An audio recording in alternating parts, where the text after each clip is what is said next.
El ministro de Trabajo hablaba en días recientes acerca de que, y eso uno lo puede constatar con estadísticas, que si bien en Guatemala pues no se puede hablar de grandes cifras de desempleo, sí un gran grueso de la población se encuentra en el sector informal, o sea, se ocupan por su propia cuenta. ¿Cómo podemos pasar de esta gran informalidad a personas que se inserten en el mercado laboral formal, o que si van a ocuparse en algo, en alguna actividad propia, pues no estén en esa informalidad que muchos en riesgo, inseguridad de distinta índole? ¿Cómo podemos transitar a eso, Javier? Nosotros hemos sido fiel creyentes y lo hemos repetido más de alguna oportunidad, que precisamente algo que nos está afectando mucho como país es el empleo informal. Lamentablemente hay que tal vez entender un poco el tema del empleo informal. No es por justificarlo, pero definitivamente a como están dadas las condiciones hoy por hoy para abrir una empresa o para operar en Guatemala como empresario formal, es más fácil. Ahora ya no, el problema ya no es que el empresario sea informal, sino que se pase de la formalidad a la informalidad debido a los desincentivos que tiene ser formal. Dicho sea de paso, de hecho, una de esas razones es porque hoy 7 u 8 personas que tienen empleo en este país pertenecen a la economía informal. Definitivamente es uno de los temas que hay que abordar con mucha seriedad. Nosotros hemos propuesto algunas acciones. Hay que incentivar, más allá de que perseguir a la economía informal, hay que incentivar a la informalidad para que pase a la formalidad a través de mecanismos que permitan agilizar la apertura de una empresa, desburocratizar todo ese aparato para poder abrir una empresa. Por otro lado, el tema de los impuestos, por ejemplo, no se puede seguir castigando a las mismas empresas o contribuyentes que siempre pagan, sino que también hay que ampliar la base tributaria para que la mayoría de gente y la mayor cantidad de gente también paguen los impuestos. También el acceso a los servicios como salud, seguridad, sobre todo el tema de salud es muy importante, que eso sea un incentivo para que la gente y los colaboradores quieran pasar a la clase formal, poder tener acceso al crédito. El ser informal como empresario tampoco le da a uno el acceso al crédito. Entonces hay una serie de incentivos que se pueden dar, pero creemos que en este momento también hay algunas propuestas que se tienen en el marco del Ministerio de Economía que pueden incentivar a reducir los altos niveles de informalidad en este país.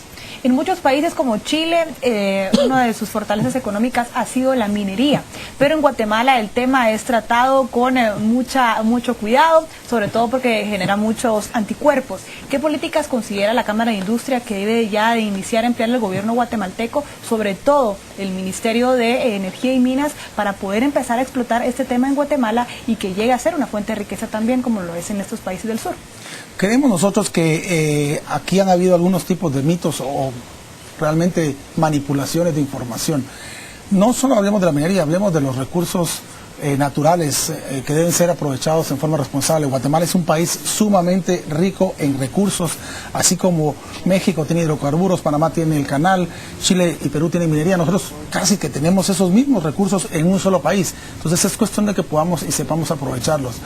Creo que lamentablemente han habido grupos de malos guatemaltecos e inclusive algunos que ni siquiera son guatemaltecos que manipulan a la población e inclusive manipulan la ignorancia en unos casos del conocimiento de estos temas, que en algunos casos son también muy técnicos, y lo que hacen es manipular a las personas para que se opongan a ese tipo de proyectos. Aquí nosotros hemos insistido mucho con el gobierno que bien es cierto que puedan haber puntos de vista encontrados sobre el tema del aprovechamiento de los recursos naturales, pero no por eso deben de bloquearse ni orientarse a inversiones extranjeras que están enmarcadas dentro de la ley y sobre todo que también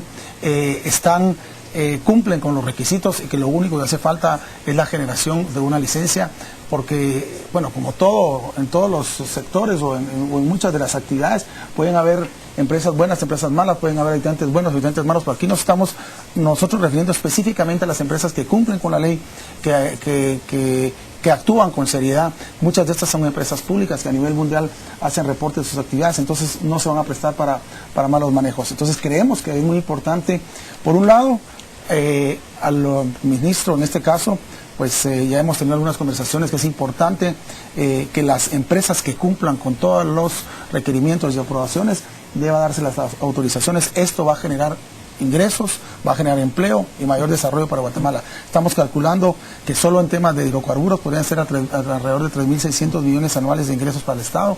En el tema de minería podrían ser alrededor de 4.000 millones anuales de ingresos para el Estado, tanto de forma tributaria como no tributaria. Entonces, esa es la forma de salir adelante, pero no complicarnos en los malos manejos de algunos que quieren obstaculizar este tipo de proyectos.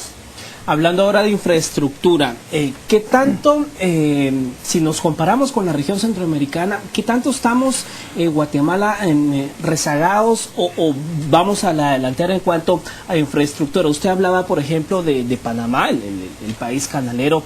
¿Qué tanto tenemos Guatemala a ofrecer al comercio exterior en cuanto a infraestructura?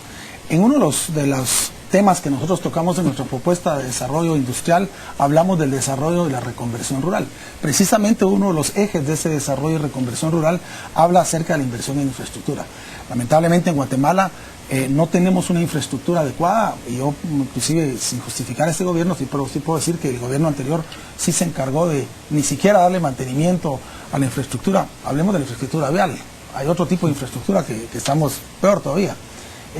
Entonces este gobierno tuvo que venir a ver cómo medianamente ponía al día el mantenimiento de la red vial. Pero por otro lado, tenemos la infraestructura turística, es muy pobre en Guatemala.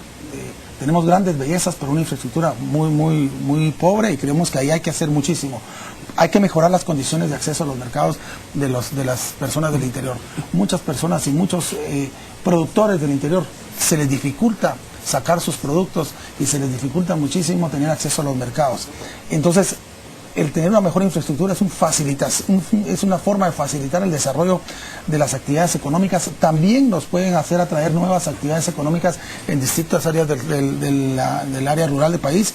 Y por otro lado, también eso va a hacer atraer nuevas actividades agrícolas y tener una política de empleo para que sea acorde a lo que se genera en el área geográfica. Entonces, es un esfuerzo conjunto, pero la inversión en infraestructura es vital para que el comerciante, para que el productor guatemalteco tenga acceso a los mercados, porque la producción también tenemos que descentralizarla del área metropolitana.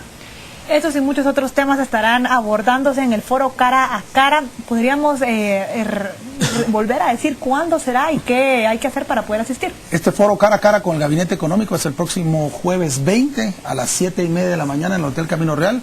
La admisión es de 300 quetzales para socios y estudiantes y 500 quetzales para no socios. Va a incluir pues todo lo que es la parte del desayuno, pues material de apoyo, toda la tarifa de parqueo, etcétera, para que de una vez la persona que quiera participar de una vez se haga presente y pueda contar con todas las facilidades. Como les decimos, va a estar la señora vicepresidenta como coordinadora del Gabinete Económico. Vamos a contar con un panel, con una exposición también del señor presidente del Banco de Guatemala, con los ministros de Economía, de Energía y Minas, el secretario de CEGEPLAN, el comisionado para la competitividad por parte de PRONACOM, y después habrá un foro con una dinámica de 90 segundos para responder preguntas de los asistentes. Así que los esperamos y están cordialmente invitados todos y también los televidentes. Bueno, gracias entonces a Javier Cepeda por haber conversado con nosotros acerca de este tema tan importante que nos debe ocupar a todos, la economía en el país. Así es, muchísimas gracias. Muchas gracias a ustedes. Buenos días. Hoy en la mesa de las 7 a.m., momento de ir a la pausa comercial. Al regresar, más información.